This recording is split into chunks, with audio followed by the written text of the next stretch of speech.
Diguyur hujan semalaman, banjir rendam sejumlah kecamatan di Kabupaten Wajo.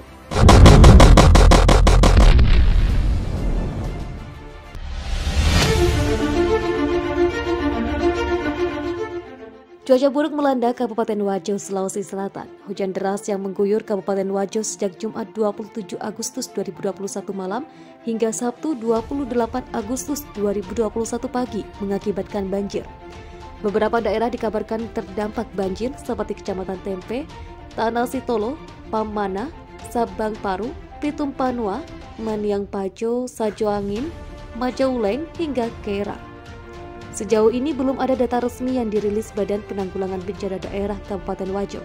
Tim Reaksi Cepat Penanggulangan Bencana Kabupaten Wajo masih terus melakukan evakuasi dan asesmen di lokasi terdampak bencana. Sejumlah ruas jalan dikabarkan tergenang banjir hingga menutupi akses jalan. Camat Tempe Supardi menyebutkan banjir yang terjadi saat ini adalah dampak dari curah hujan yang tinggi. Dari semalaman hujan terus hingga air naik ke permukiman warga, katanya. Pihaknya sendiri belum memastikan berapa rumah yang terdampak banjir di Kecamatan Tempe. Kita masih melakukan pendataan. Kemungkinan besar ketinggian air masih akan terus bertambah apabila cuaca masih seperti ini dan juga air kiriman, katanya. Supardi menambahkan sejumlah ruas jalan termasuk Pasar Sentral, Sengkang juga terdampak banjir. Tadi malam ada beberapa tempat yang banjir akibat hujan, tapi pagi tadi sudah surut, katanya.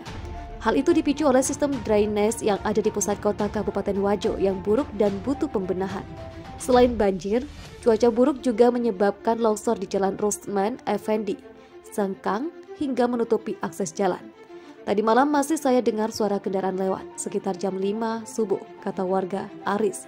Salah satu tokoh masyarakat Kecamatan Tempe, Sudirman Meru, yang keliling meninjau titik-titik terdampak bencana mengimbau masyarakat untuk tetap waspada. Kita imbau masyarakat tetap waspada di tengah cuaca buruk yang melanda daerah kita, kata anggota DPRD Wajo itu. Hujan di sejumlah wilayah di Sulawesi Selatan mengakibatkan banjir di sejumlah titik.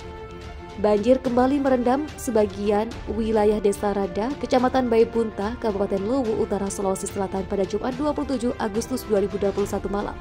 Selain Rada, banjir juga menerjang wilayah Masamba. Titik banjir merupakan lokasi yang terdampak banjir bandang pada Juli tahun lalu. Banjir malam tadi disebabkan tingginya curah hujan, mengakibatkan meluapnya air Sungai Rada dan Sungai Masamba. Warga Rada yang kembali mendiami rumah mereka memilih mengungsi saat banjir terjadi. Mereka tidak ingin mengambil resiko seperti saat banjir bandang lalu. Warga mengungsi ke titik yang lebih aman, kata Faad, warga setempat pada Sabtu 28 Agustus 2021. Faad menyebut tidak ada korban jiwa dalam kejadian ini. Tidak ada korban, namun ada yang sempat dievakuasi, tuturnya. Banjir malam tadi juga menyebabkan jalan Trans Sulawesi ditutup. Akibat tingginya debit air yang menutupi badan jalan, arus lalu lintas dialihkan ke wilayah Salulemo, Baibunta. Sementara itu pagi ini, air yang merendam kedua wilayah sudah surut. Begitupun dengan jalan Trans Sulawesi di Rada sudah kembali dibuka. Sudah dibuka, namun jika air kembali meluap akan ditutup lagi, kata Kepala Dinas Perhubungan Luwu Utara Abdul Hakim Bukara. Puluhan rumah di Desa Dawiwi, Kecamatan Simpang Raya, Kabupaten Banggai, Sulawesi Tengah terendam banjir pada Sabtu 28 Agustus 2021. Informasi dihimpun tribunpalu.com, sekitar 60 rumah warga terendam banjir. Itu belum termasuk data dari beberapa rumah warga yang terendam banjir di sepanjang bantaran sungai tersebut. Kepala Desa Dawiwi, Deslin Nangge, menyebutkan banjir menerjang desanya dan membuat puluhan rumah warga terendam. Sekitar 60 rumah terendam banjir, Pak, tapi sekarang sudah surut, kata Deslin malam tadi. Deslin mengatakan hujan di wilayahnya mengguyur sejak pukul 11.00 WITA, namun di puncak gunung terlihat sudah hujan sebelumnya. Sekitar pukul 16.00 WITA, hujan yang belum berhenti itu kemudian membuat sungai meluap ke kawasan pemukiman penduduk. Bahkan satu jembatan utama penghubung Desa Dawiwi dan Desa Simpang 1 juga mengalami kerusakan karena diterjang banjir. Meski begitu, Deslin memastikan tidak ada korban jiwa pada peristiwa itu. Namun puluhan rumah warga harus dibersihkan karena berlumpur. Jembatan yang rusak itu, kata Deslin, bakal diperbaiki pemerintah Kabupaten Banggai bulan depan. Semoga saja benar begitu dan tidak berubah karena itu akses utama masyarakat, tutur Deslin. Hujan deras membuat jalan Trans Sulawesi di Kecamatan Masamba dan Kecamatan Baibunta, Luwu Utara, Sulawesi Selatan terendam banjir. Kendaraan tak bisa melintas akibat tingginya genangan air. Banjir mulai merendam pada Jumat 27 Agustus 2021 malam. Setelah hujan deras mengguyur wilayah tersebut, Dua sungai yang melintas di daerah tersebut juga meluap. Deras airnya seperut orang dewasa, ujar seorang warga pada Sabtu 28 Agustus 2021. Lokasi jalan Trans Sulawesi yang terendam banjir itu merupakan titik banjir bandang pada 13 Juli 2020 yang menyebabkan 39 orang meninggal dunia. Selain karena intensitas hujan, dangkalnya aliran sungai akibat banjir bandang tahun lalu itu ikut memperparah luapan hingga ke pemukiman penduduk. Tidak ada kendaraan yang berani melintas karena khawatir terjebak banjir. Sementara sejumlah penduduk memilih mengungsi karena takut terjadi banjir bandang seperti sebelumnya.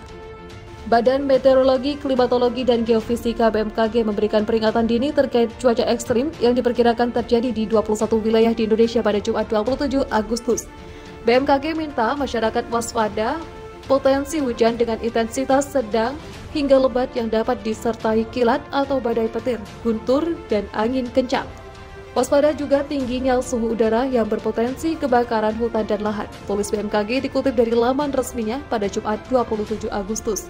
Berikut daftar peringatan dini BMKG untuk hari ini, yakni ada di kawasan Aceh, Bangka Belitung, Bengkulu, Gorontalo, Jambi, Kalimantan Barat, Kalimantan Selatan, Kalimantan Tengah, Kalimantan Timur, Kalimantan Utara. Cuaca serupa juga berpotensi di Maluku, Maluku Utara, Papua, Papua Barat, Riau, Sulawesi Barat, Sulawesi Tengah, Sulawesi Tenggara, Sumatera Barat, dan Sumatera Selatan dan Sumatera Utara. Suhu udara pada hari ini berkisar mulai dari 16 derajat hingga 34 derajat Celcius dengan kelembaban udara 45 hingga 100%. Pola angin di wilayah Indonesia bagian utara umumnya dominan bergerak dari timur hingga selatan dengan kecepatan tinggi dengan kecepatan angin berkisar 5 hingga 20 knot. Di wilayah Indonesia bagian selatan dominan bergerak dari timur hingga tenggara dengan kecepatan angin berkisar 5 hingga 25 knot. Kecepatan angin tertinggi terpantau di perairan Bengkulu hingga barat Lampung, perairan Banten, hingga selatan Jawa Barat, Laut Jawa, Laut Banda, dan Laut Arafuru. Waspada juga tinggi gelombang 2,5 hingga 4 meter yang berpeluang terjadinya beberapa perairan samudra, selat, dan laut yang tersebar di berbagai titik. Dimohon kepada masyarakat yang tinggal dan beraktivitas di pesisir sekitar area yang berpeluang terjadi gelombang tinggi agar tetap selalu waspada, jelas peringatan BMKG. BMKG juga memprediksi DKI Jakarta cerah pada Jumat 27 Agustus. Siang hari cuaca cerah berawan menghinggapi Jakarta Barat, Jakarta Selatan, dan Jakarta Timur, sedangkan wilayah lain cerah. Di malam hari, seluruh kawasan cerah berawan. Saat dini hari, cuaca cerah hingga cerah berawan masih bertahan di ibu kota. BMKG mencatat suhu di DKI Jakarta berkisar 23 hingga 33 derajat Celcius. Sementara itu, tingkat kelembapan antara 50 sampai 85%.